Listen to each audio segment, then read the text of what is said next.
हमारा मकसद ये की है कि हमारी पार्टी कामयाब हो, लीडरशिप आपकी बने। मैं यहां पर कौन सा इलेक्शन लड़ने आ रहा हूं?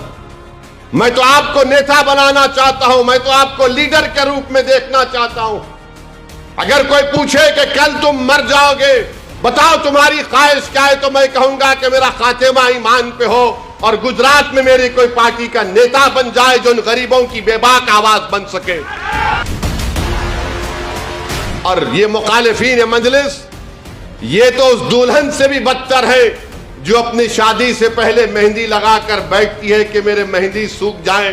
अरे तुम्हारा हाल तो ये है कि तुम 10 कदम नहीं निकाल सकते और हम हिंदुस्तान के कोने कोने में जाकर नारे तकबीर अल्लाह अकबर की सदाएं लगाते हैं, मुसलमान से इत्तेहाद की अपील करते हैं। इसीलिए मजलिस से दुश्मनी की जाती है। जालिमों, तुम हमारे जज्बे को नहीं जानते।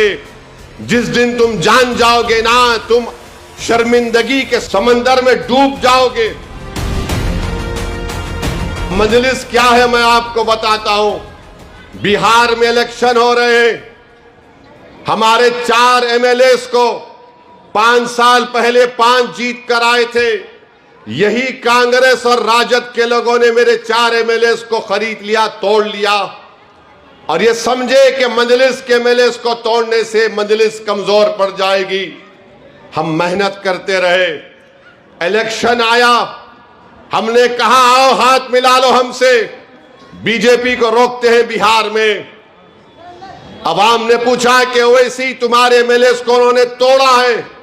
हमने कहा तोड़ा जरूर है, मगर हम बीजेपी को रोकना चाहते हैं।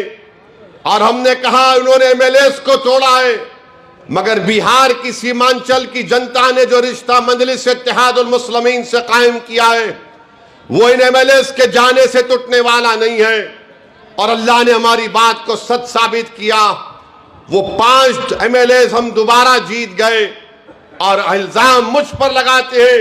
मैं तो हाथ फैलाया था, तुम्हारे सामने बढ़ाया था कि आओ मिलकर मुकाबला करते हैं, तुमने नहीं समझा। और जब इलेक्शन हो रहा था, मैं बता रहा हूं मजलिस के जिम्मेदारों की मजलिस से मोहब्बत को। मजलिस का एक जिम्मेदार मेरे सामने बैठकर अपनी बेटी को कहता है, ये कहता है अपनी बेटी से, उसको बेटी को एक ऐसा मर्ज हो चुका था कि डॉक्टरों ने कहा कि फौरन इसका ऑपरेशन करना पड़ेगा।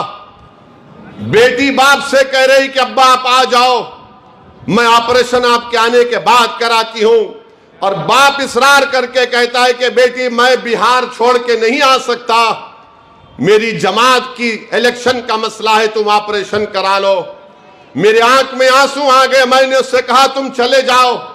उस शख्स ने कहा कि नहीं साहब, मैं आपको छोड़कर और पार्टी के इस नाजुक वक्त में जा नहीं सकता, मेरी मौजूदगी से मेरी पार्टी का फायदा होगा।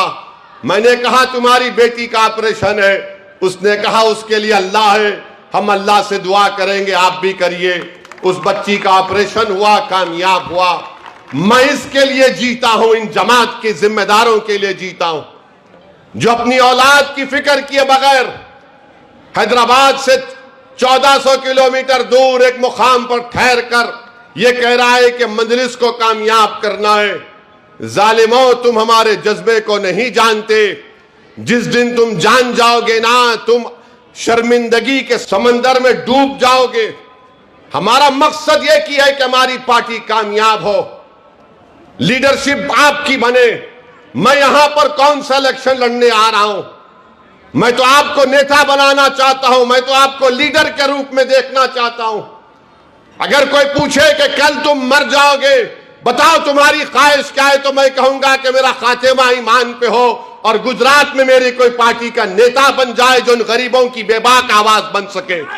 मेरे अजीज दोस्तों और बुजुर्गों, ये तड़प और फिक्र लेकर हम लड़ते हैं।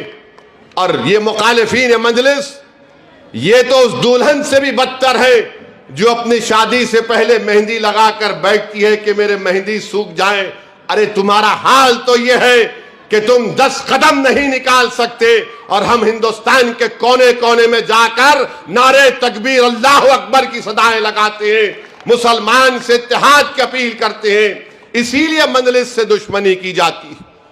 ये नहीं चाहते कि तुम्हारा कोई लीडर बन जाए।